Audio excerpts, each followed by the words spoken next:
بسم اللہ الرحمن الرحیم۔ السلام علیکم، ہمارے چینل پر خوش آمدید۔ اکثر انسان کو دھوکہ وہی شخص دیتا ہے جس پر سب سے زیادہ یا حد سے زیادہ بھروسہ کیا جائے۔ ظاہر ہے بھروسہ بھی قریبی ترین دوست یا عزیز و اقارب پر ہوتا ہے۔ کسی بھی شخص کو 2 دن میں پہچانا نہیں جاتا تو پھر بھروسے کے قابل بھی نہیں سمجھا جاتا۔ مگر انسان کو اپنے دماغ سے بھی سوچ لینا چاہیے کہ جو خیر خواہ کا مشورہ ہے کیا وہ قابل قبول ہے، کیا اس کا نقصان ہو سکتا ہے، اور اگر ہوتا بھی ہے نقصان تو کس کا ہوگا؟ مشورہ دینے والے کا نہیں۔ کسی کے مشورہ دینے کا مطلب ہے کہ سراسر آپ کا ذاتی مسئلہ ہے جس میں فائدہ یا نقصان بھی آپ کو ہی ہوگا۔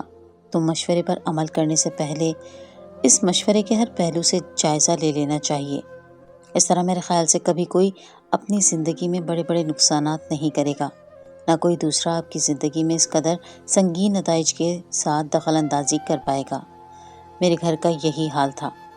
میری ماں نے شوہر کی خالہ جو کہ ماں کی سگی پھپھو تھی ان پر اندھا اعتماد کیا اور ان کا ہر مشورہ آنکھ بند کر کے مانتی چلی گئیں، جس کا نتیجہ اس قدر بھیانک ثابت ہوا کہ اب رونے کے سوا کچھ کرنے کی ہمت نہ تھی۔ دراصل میرے بابا کو جانے کا کیا مسئلہ ہو رہا تھا کہ انہیں غشی کے دورے پڑتے تھے، مگر صرف اس دن جب وہ اپنے کمرے میں یعنی میری ماں کے ہمراہ ہوتے، مگر جب خالہ اماں کے کمرے میں سوتے تو سب ٹھیک ہوتا۔ یہ اتنا عام ہو چلا تھا کہ کسی کو کوئی فرق ہی نہ پڑتا تھا۔ جیسے میں نے چھوٹی سی عمر سے یہ سب دیکھا تھا مگر کم عقل تھی، رشتوں کی پیچیدگیوں کو نہیں سمجھتی تھی۔ سو جو بھی ہے جیسا بھی ہے سب ٹھیک ہی ہے۔ میں بس اتنا ہی جانتی تھی کہ مجھے امی سے الگ نہ کیا جائے، نہ میری راتوں کو نیند برباد ہو۔ ظاہر ہے انہیں دورہ لگتا تو ماں گھبرا جاتی اور رونے لگ جاتی تھی۔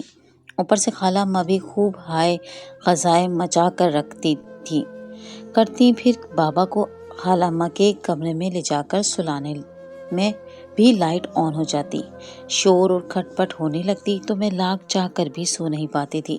سو میں نہیں چاہتی تھی کہ بابا اس کمرے میں آئے جہاں میں اور ماں سوتے تھے۔ میں ان سے دور دور رہنے لگی تھی، انہیں دیکھ بھی نہیں سکتی تھی، مگر جو بڑی ہوتی گئی حالات کو سمجھنا شروع کر دیا۔ اب مجھے یہ سب بہت عجیب بلکہ انتہائی غیر معمولی لگا تھا کہ بابا اپنی خالہ کے کمرے میں سوتے ہیں۔ میں نے باتوں باتوں میں خالہ اماں سے کہا، بابا آپ کے کیا لگتے ہیں رشتے میں؟ اس وقت ماں کچن میں تھی مگر بابا وہیں قریب ہی بیٹھے تھے۔ میں جانتی تھی وہ بظاہر کام میں مصروف ہے مگر وہ مجھے سن رہے ہیں۔ میں بہت باتیں بنا لیتی تھی اور سب کو بے وقوف اور بچی لگتی تھی، کیونکہ میں نے کبھی کوئی ایسی ویسی بات نہ کی، نہ کبھی ظاہر کیا کہ اب میں ہر بات کو گہرائی سے جاننے لگی ہوں۔ سو میں نے اسی بے وقوفی کا فائدہ اٹھاتے ہوئے خالہ اماں کے گرد گھیرا تنگ کرنا چاہا تھا۔ میں ہر وقت کھیل کود میں لگی رہتی تھی تو کسی کو یہ معلوم نہ ہو سکا کہ میں کافی زیرک نظر کی مالک تھی۔ بہت کچھ صرف معمولی حرکات و سکنات سے پہچان لیتی تھی۔ خالہ اماں نے بڑی لگاوٹ سے کہا، بھانجا ہے میرا، مجھ سے 4 ماہ بڑا ہے۔ میں نے پھر پوچھا، اور ماں کے کیا لگتے ہیں بابا رشتے میں؟ اس پر خالہ اماں کے چہرے پر سے مسکراہٹ مدھم ہوئی تھی اور میں نے جان لیا کہ ضرور کچھ نہ کچھ گڑبڑ ہے۔ خالہ اماں میرے سوال سے کنی کترا گئیں اور جلدی سے موضوع بدل کر ادھر ادھر کی ہانکنے لگیں۔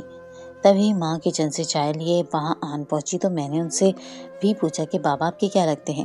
ماں نے خالہ اماں سے نظر چرا کر کہا کہ میرے شوہر ہیں۔ خالہ اماں کے شوہر کہاں ہیں؟ میرے سوال رفتہ رفتہ خطرہ بن گئے تھے۔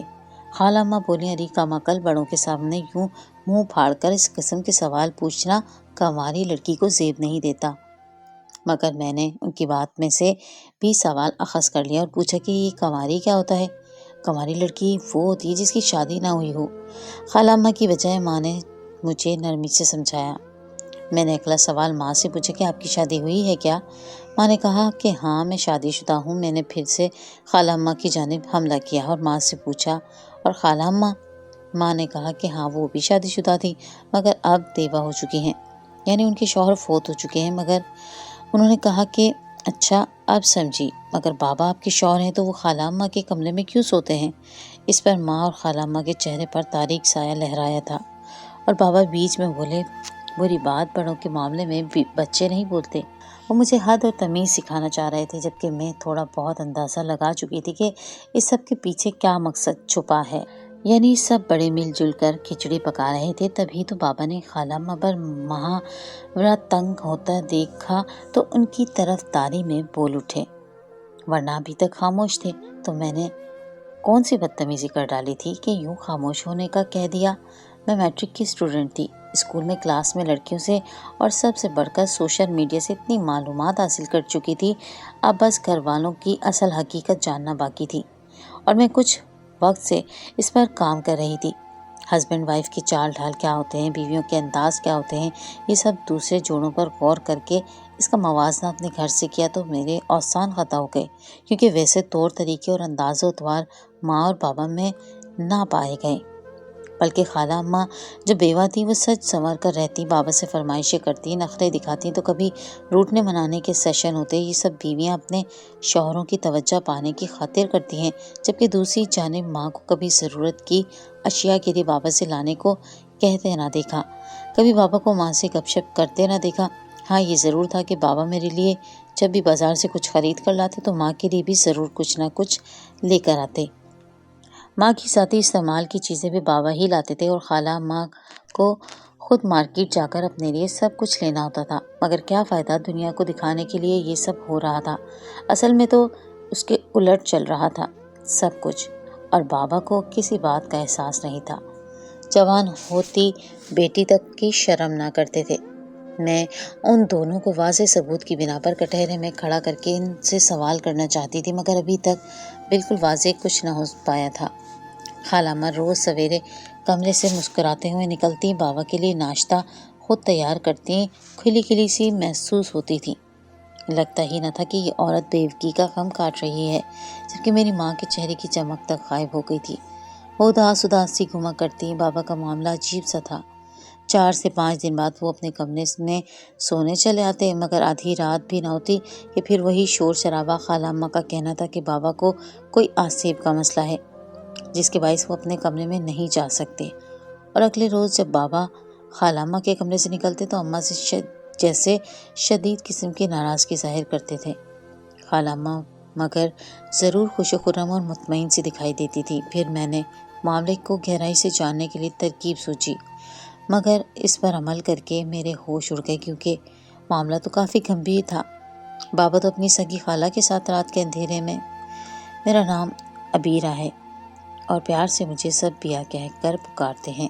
میں اپنے والدین کی اکلوتی اولاد ہوں اور دونوں ہی مجھ سے بہت پیار کرتے ہیں، مگر میں بابا سے کھچی کھچی رہتی تھی، کیونکہ چھوٹی سی تھی جب سے بابا کو دورے پڑنے شروع ہوئے تو ماں اور خالہ اماں شور شرابہ کر دیتی تھی۔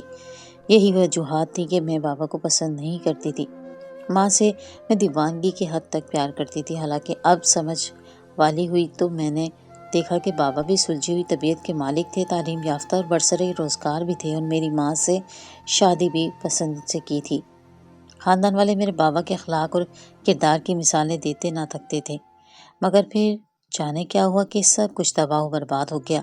گھر کا ماحول سوگوار سا رہنے لگا تھا، جبکہ بابا ماما سے بھی بہت پیار کرتے تھے، ان کا ہر طرح سے خیال رکھتے تھے، مگر جانے انہیں رات کو اپنے کمرے میں سونے سے کیا ہو جاتا تھا کہ اس قدر شدید دورہ پڑتا کہ اگلے دن تک بے ہوشی طاری رہتی، اور پھر اگلے دن تک خالہ اماں انہیں زبردستی اپنے کمرے میں روک کے رکھتی تھیں تو وہ بالکل ٹھیک رہتے تھے، مگر پھر جس دن وہ باقاعدہ ضد کرتے کہ آج وہ اپنے کمرے میں ہی سوئیں گے، اور رات کو وہی ہوتا کہ آدھی رات کو انہیں غشی کا دورہ پڑ جاتا اور خالہ اماں ان کو اپنے کمرے میں لے جا کر ہی دم لیتی۔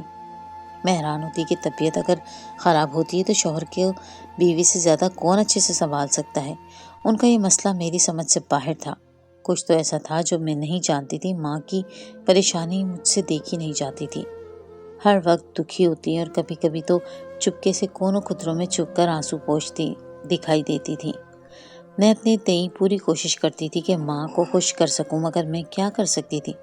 ایک روز میں نے ماں سے پوچھا کہ آخر کب سے چل رہا ہے یہ سب اور اس کی وجہ کیا ہے، تو ماں نے بتایا کہ جب سے خالہ اماں بیوہ ہو کر واپس آئی تھی اور پھر بابا نے انہیں اپنے پاس رکھنے کو کہا، تب سے یہ سب چل رہا ہے۔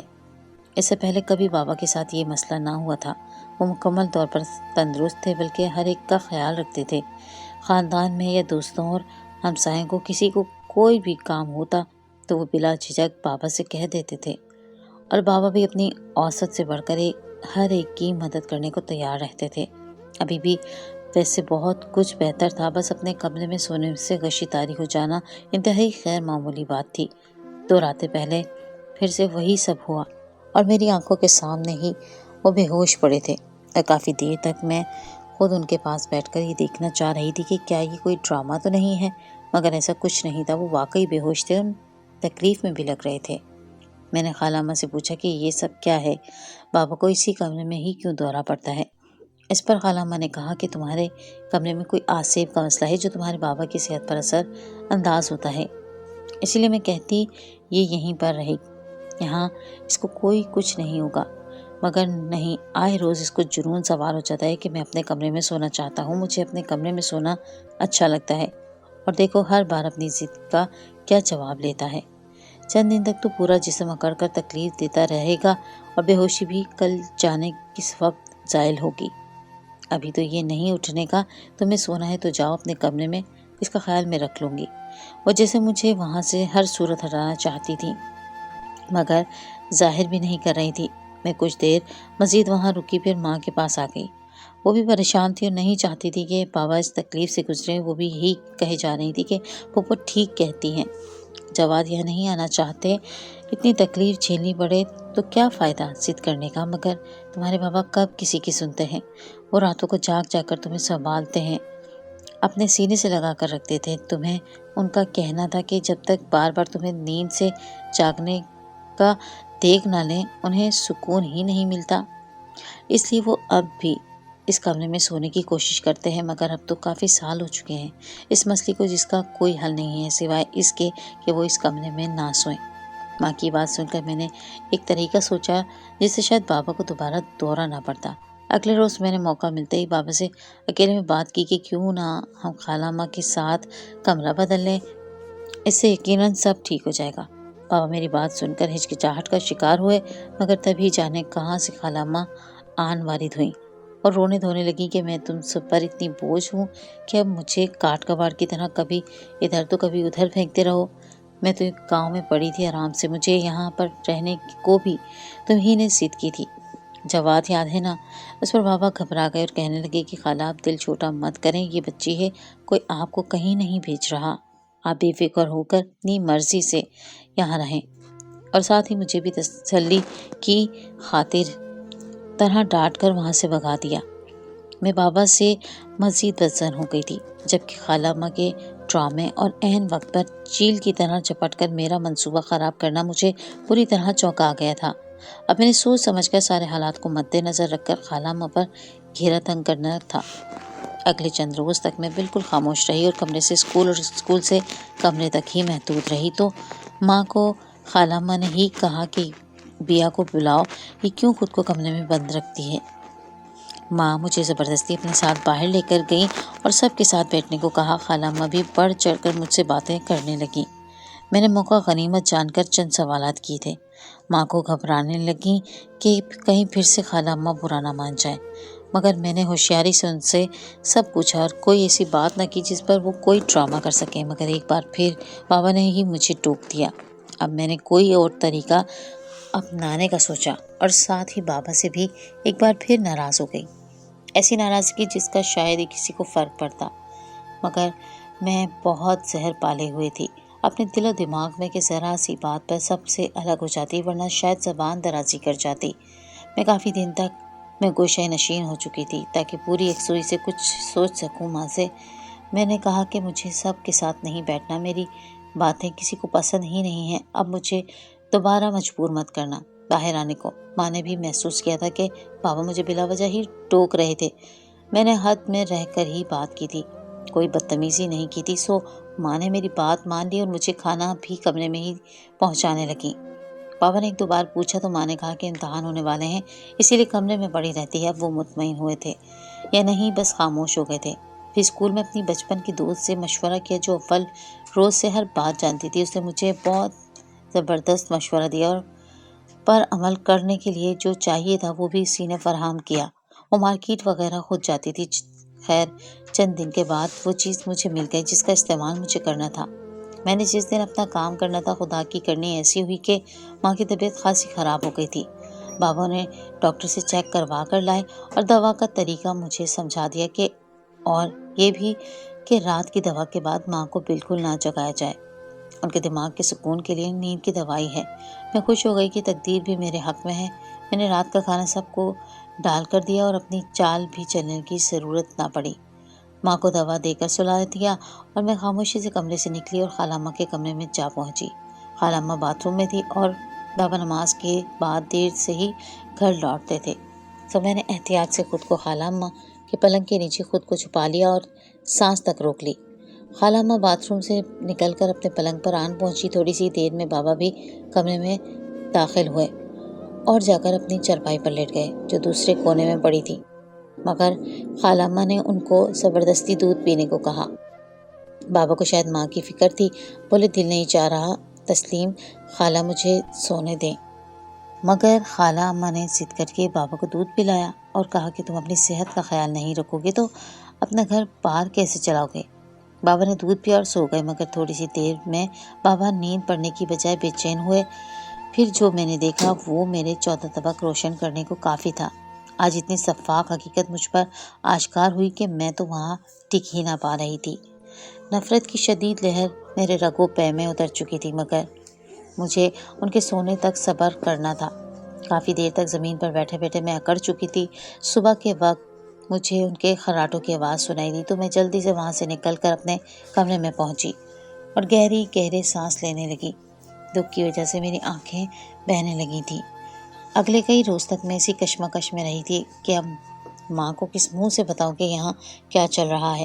میں نے اپنے رب سے مدد مانگنا شروع کر دی، اس کے علاوہ کوئی مدد کر ہی نہیں سکتا تھا۔ پھر ایک روز اچانک بابا مسکراتے ہوئے گھر میں داخل ہوئے اور سب کو بلایا اور کہا کہ دیکھو کون آیا ہے۔ ہم سب باہر صحن میں پہنچے تو سامنے ایک نحیف سی عورت بابا کا ہاتھ تھامے کھڑی تھی۔ ماں ان کے سامنے ہاتھ جوڑ کے کھڑی ہو گئی اور رو رو کر معافی مانگنے لگی۔ بابا بھی حیران ہو کر ماں کو دیکھ رہے تھے کہ وہ کس بات کی معافی مانگ رہی ہیں، اور دادی بھی لا علم تھی۔ تب ماں نے کھلے دل سے اعتراف کیا کہ تسلیم پھپھو مجھے کہا کرتی تھی کہ میری باجی بہت اکڑ مزاج ہے، ان کو قابو کرنے کا یہی طریقہ ہے کہ یہ تم انہیں باقاعدگی سے دوا دیتی رہنا۔ یہ اس وقت کی بات ہے جب پھپھو تسلیم بیوہ ہو کر گھر واپس نہیں آئی تھی۔ میں نے انہیں کی دی ہوئی دوا آپ کو مسلسل دی تو سال بھر کے اندر ہی ان کا دماغی توازن بگڑ گیا۔ میں گھبرا گئی تھی، مگر تب بھی پھپھو تسلیم نے کہا کہ یہ دوا دینا مت چھوڑنا ورنہ باجی کی زندگی خطرے میں پڑ جائے گی۔ تو مجھے مجبوراً یہ دوائیں جاری رکھنا پڑیں، جن کے باعث ہی مکمل پاگل ہو گئی اور مجبوری میں جواد کو انہیں پاگل خانے بھجوانا پڑا۔ اور پھر تسلیم پھپھو مجھے ہر وقت دھمکاتی تھی کہ جواد کو سب بتائیں گی کہ میں نے جان بوجھ کر پھپھو کو دوائیں دی تھی تاکہ یہ پاگل ہو جائیں اور پورے گھر پر میرا راج ہو۔ میرا اللہ گواہ ہے پھپھو میں یہ نہیں چاہتی تھی۔ میں نے تسلیم پھپھو کے بہکاوے میں آ کر غلطی کر دی تھی۔ میں شرمندہ ہوں، مجھے معاف کر دیں یا پھر جو بھی سزا آپ مجھے دینا چاہیں دے دیں، میں اف تک نہیں کروں گی۔ میں ایک اور انکشاف پر منہ کھولے کھڑی تھی۔ خالہ اماں نے جلدی سے آ کر کہا باجی یہ جھوٹ بول رہی ہے، میں نے ایسا کچھ نہیں کیا، بلکہ یہ تو مجھے بھی ہر وقت ستاتی ہے، مجھ پر الزام لگاتی ہے کہ میں نے اس کو اس کے شوہر سے دور کر دیا ہے۔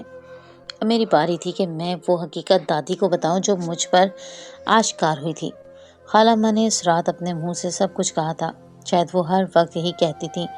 میں نے دادی کو ریکارڈنگ سنا دی جو میں نے اس رات کی تھی اور دادی سے کہا کہ میں نہیں جانتی تھی کہ کس سے بات کروں اور کس سے مدد مانگوں، مگر اللہ نے میری دعا سن لی اور آپ واپس لوٹ آئی ہیں۔ وہ ریکارڈنگ دادی کے سوا کسی نے نہیں سنی تھی، نہ ہی کوئی جانتا تھا کہ میں نے دادی کو کچھ بتایا ہے۔ خیر اسی روز دادی نے اپنے بھتیجے کو بلایا اور خالہ اماں کو گاؤں روانہ کر دیا۔ خالہ اماں رشتوں کا تقدس پامال کرنے والی عورت تھیں۔ وہ میرے بابا کو دوائیں دے کر اپنی جنسی خواہشات کی تکمیل کرتی تھیں، اور جب بابا اپنے کمرے میں سونے کی ضد کرتے تو وہ تب بھی انہیں اتنی سخت دوا بابا کو دیتی تھیں، کھانے یا چائے وغیرہ میں دے دیتی، جس کی وجہ سے دیر سے بابا کو دورے پڑتے اور ساتھ میں ان کو پورے جسم میں تناؤ پیدا ہو جاتا، جس کے باعث وہ تکلیف میں مبتلا ہو جاتے۔ مگر خالہ اماں مفاد پرست اور انتہائی گری ہوئی عورت تھیں، جبکہ میری ماں اتنی سادہ اور بھولی تھی کہ وہ خالہ اماں کی چال بازی کو سمجھ ہی نہ پائیں۔ بس آصف والی بیتوکی بات پر یقین کر کے بے وجہ اپنے شوہر سے دور رہنے لگیں اور اپنی زندگی کے مسائل اتنے سال کسی تیسرے بندے کے مشورے میں برباد کر ڈالے۔ کبھی بابا نے یا ماں نے ڈاکٹر سے چیک اپ کروانے کی زحمت نہیں کی۔ اب بھی دادی ہی کے سہارے سے یہ سب ممکن ہوا تھا، ورنہ شاید ساری زندگی ماں اپنی کم عقلی کے باعث اور بابا حد سے زیادہ رشتوں پر یقین کر کے برباد کرتے رہتے اور خالہ اماں گناہوں کی دلدل میں دھنسی رہتی، مگر کوئی ان کا پردہ فاش کرنے والا اور ان سے بچاؤ کروانے والا نہ ہوتا سوائے اللہ کے۔ مگر خیر، اب تو اللہ کے فضل سے سب ٹھیک ہو چکا ہے۔ ماں اور بابا اپنی زندگی میں خوش ہیں۔ میں دادی کے ساتھ ان کے کمرے میں سوتی ہوں۔ میرا ایک بھائی بھی ہے جو بہت پیارا ہے، چند ماہ کا ہے، مگر سارے گھر والوں کو بھگا کر رکھتا ہے۔ خالہ اماں پر اللہ کا غضب اترا تو اب سیاہ رنگ اور جھلسی ہوئی سی ہر وقت روتی رہتی ہیں اور اپنے منہ سے سب کو کہتی ہیں کہ وہ گناہ گار ہیں، کوئی تو انہیں سزا دے۔